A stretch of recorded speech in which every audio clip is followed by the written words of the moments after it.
Hi hello അങ്ങനെ morning വൈബൊക്കെ ആസ്വദിച്ച് റൂമിലെത്തി ഫ്രഷായി റെഡിയായി ഞങ്ങളിത് അടുത്ത സ്പോട്ടിലേക്ക് പോവാം കേട്ടോ. അങ്ങനെ ഊബറൊക്കെ ബുക്ക് ചെയ്തു. അപ്പോൾ ആദ്യം തന്നെ ഞങ്ങൾ പോയത് ജയനഗർ 4th ബ്ലോക്ക് എന്ന് പറഞ്ഞ ലൊക്കേഷനിലേക്കാട്ടോ. ബാംഗ്ലൂരിലെ തന്നെ ഫേമസ് ആയിട്ടുള്ള ഷോപ്പിംഗ് സ്പോട്ടാണെന്ന് എല്ലാവർക്കും അറിയാലോ. അങ്ങനെ അവിടെ എത്തി നോക്കിയപ്പോഴെല്ലാം ഓപ്പണായി വരുന്നതേ ഉണ്ടായിരുന്നുള്ളൂ. അപ്പോൾ കുറച്ച് ഇയറിങ്സിൻ്റെ കളക്ഷൻസ് ആദ്യം ഒന്ന് നോക്കിയിട്ടാ. ഇനി അങ്ങോട്ടേക്ക് ഒരുപാട് ട്രാവൽ ചെയ്ത് കാണാനുണ്ടെന്ന് അറിയുന്നത് കൊണ്ട് ലൈറ്റായിട്ട് എന്തെങ്കിലും കഴിച്ചിട്ട് ഇനി അങ്ങോട്ടേക്ക് പോകാമെന്ന് അങ്ങ് വിചാരിച്ചു. അപ്പോൾ അതിൻ്റെ അടുത്ത് തന്നെ നല്ലൊരു ഹോട്ടൽ കണ്ടു. അങ്ങനെ അവിടെ കയറിയിട്ട് 2 ബാദാം മിൽക്കും അതുപോലെ തന്നെ ഒരു പ്ലേറ്റ് മസാല ദോശയാട്ടോ ഓർഡർ ചെയ്തത്. ഇവിടുത്തെ ഈ ഒരു പ്ലേറ്റ് മസാല ദോശ എന്ന് പറഞ്ഞാൽ 2 കുട്ടി ദോശയാട്ടോ. ദോശയും അതുപോലെ തന്നെ ആ ഒരു ബാദാം മിൽക്കും അടിപൊളി ടേസ്റ്റ് തന്നെ ആയിരുന്നേ. അങ്ങനെ ഞങ്ങൾ അതൊക്കെ കഴിച്ച് പുറത്തിറങ്ങി നോക്കിയപ്പോഴേക്കും എല്ലാം ഓപ്പണായി വന്നിട്ടുണ്ടായിരുന്നത് കേട്ടോ. അങ്ങനെ ഇനി അങ്ങോട്ടേക്ക് ഈ ഒരു കാഴ്ചകളാണ് കാണാൻ പോകുന്നത്.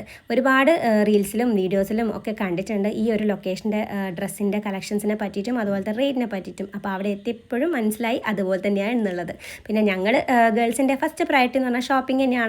അതുകൊണ്ടാണ് ഞങ്ങൾ ഈ ഒരു സ്പോട്ട് ഫസ്റ്റ് അങ്ങ് ചൂസ് ചെയ്തത് കേട്ടോ. പിന്നെ ഷോപ്പിംഗ് ഒന്നും ഒരുപാടൊന്നും ഞങ്ങൾ നിന്നില്ല. കാരണം വാങ്ങാനായിട്ട് നിന്ന് കഴിഞ്ഞാൽ ഞങ്ങൾക്ക് ഇതൊക്കെ കൊണ്ട് തിരിച്ച് വരാൻ ലഗേജും കൊണ്ട് വരാമെന്ന് വെച്ചാൽ ഞങ്ങൾക്ക് ബുദ്ധിമുട്ടുള്ള കാര്യമല്ലേ.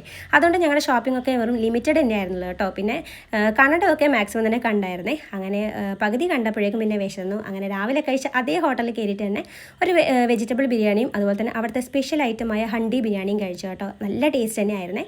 പിന്നെ ഓരോ വാട്ടർമെലൺ ജ്യൂസും അങ്ങോട്ട് കുടിച്ചു. പിന്നെ ഇവിടുത്തെ ഒരു സ്പെഷ്യാലിറ്റി എന്ന് പറഞ്ഞു കഴിഞ്ഞാൽ ഫുഡ് ഇതുപോലെ ഞങ്ങൾക്ക് ഇവർ വന്ന് സെർവ് ചെയ്ത് തരും കേട്ടോ. അതൊരു വേറെ തന്നെ ഒരു എക്സ്പീരിയൻസ് ആയിരുന്നേ. അങ്ങനെ അതും ഫുഡും കഴിച്ച് ഇറങ്ങി.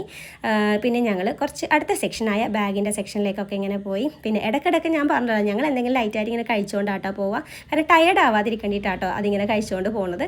അപ്പം അടുത്തതായിട്ട് ഞങ്ങൾ കഴിച്ചത് ഒരു സ്വീറ്റ് കോൺ, അതായത് മസാല സ്വീറ്റ് കോൺ. അതായത് ഒറ്റൊന്നേ വാങ്ങൂ, ഞങ്ങൾ ഷെയർ ചെയ്തിട്ടാട്ടോ കഴിക്കുക. അങ്ങനെ അതൊന്ന് വാങ്ങി ഞങ്ങൾ 3 പേരും കൂടി കഴിച്ചു. ഇനി അടുത്ത സെക്ഷനിലേക്ക് പോവുകയാണ്. അപ്പോൾ ഈ ഒരു ക്ലിപ്സിനൊക്കെ വെറും 10 റുപ്പീസ് മാത്രമേ ഉണ്ടായിരുന്നുള്ളൂ കേട്ടോ. അങ്ങനെ കുറച്ച് കഴിഞ്ഞപ്പോൾ വീണ്ടും ഞങ്ങൾക്ക് ദാഹിച്ച് അങ്ങനെ ഒരു ഇളനീര് വാങ്ങിച്ച് അതിൻ്റെ വെള്ളം ഞങ്ങൾ 3 പേരും കൂടി കുടിച്ചു കേട്ടോ. അപ്പം ബാക്കി ഷോപ്പിങ്ങും പിന്നെയും അങ്ങ് തുടങ്ങി. പിന്നെ ഒരുപാടൊന്നും ഞാൻ വീഡിയോസ് കവർ ചെയ്യാൻ നിന്നിട്ടില്ല. കാരണം വീഡിയോസ് എടുക്കലും ഷോപ്പിങ്ങും എല്ലാം കൂടിയിട്ട് നടക്കുന്ന കാര്യമായിരുന്നില്ല കേട്ടോ. അതുകൊണ്ട് മാക്സിമം പറ്റുന്നത് മാത്രം കവർ ചെയ്തു. അങ്ങനെ സന്ധ്യ ആയപ്പോഴും ഞങ്ങൾക്ക് പിന്നെ ലൈറ്റായിട്ട് വിശന്നു. ഇനി എന്തെങ്കിലും ചാട്ട് ഐറ്റംസ് കഴിക്കാമെന്ന് വിചാരിച്ചു.